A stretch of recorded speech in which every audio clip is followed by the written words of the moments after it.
Hi, this is Reverend Joshua Michael, and today is Heartsong Sanctuary's weekly Wednesday sermon. Today, I was going to deliver a message about Guru Purnima because I thought today was the day, but it actually is on the 29th of July. So today we'll be touching on the subject anyway and talking about the importance of teachers and students and the dynamic that they share. The first thing that I want to talk about is the importance of good teachers and how they can positively affect our lives. For Guru Purnima, it's a full moon that is dedicated to our teachers, to our gurus. Guru in Sanskrit means the dismantler of darkness or ignorance or ego.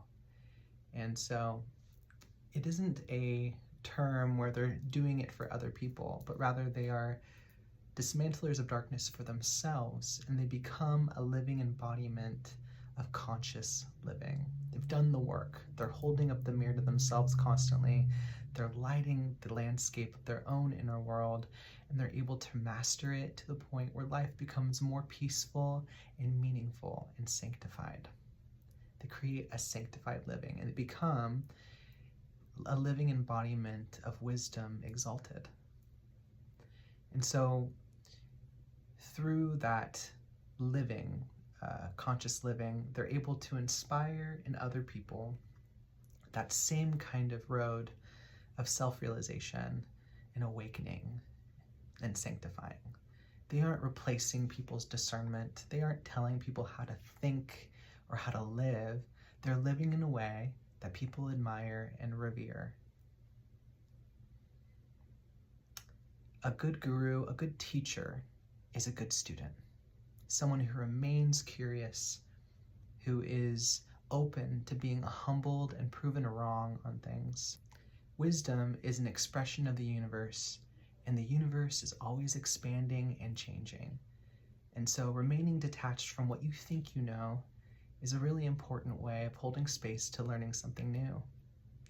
Holding space in conversation by being silent. Not methodical silence of trying to come up with a clever response in a conversation, but rather holding silence as a potential field of connection and understanding. A good student also challenges teachers in what they think they know. They'll ask questions, giving a teacher a full understanding of how well they've integrated what they're teaching. Guru Purnima, which is on the 29th, is a day that's celebrated across three main religions of Jainism, Hinduism, and Buddhism. They honor their teachers that have come and gone and teachers that are still here.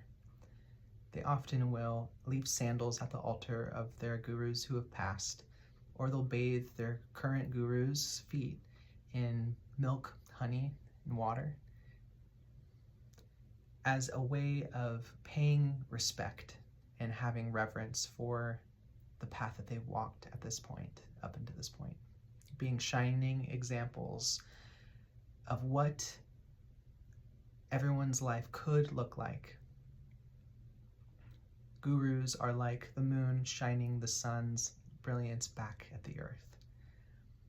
They're holding up the mirror to themselves and the world around them, showing the truest potential of how life can really be lived. Helping people find their way back to self, their way back to their own discernment, and to liberate themselves from patterns and lifestyles that aren't fulfilling and take away from the beauty of life. So as we approach July 29th of 2026, think about your teachers this day. Honor your parents, honor the people that have taught you great lessons, whether consciously or not. Honor the wisdom that comes from connection, and then honor your own inner teacher, your own discernment, the one who's watched you progress from the very start. Blessed be.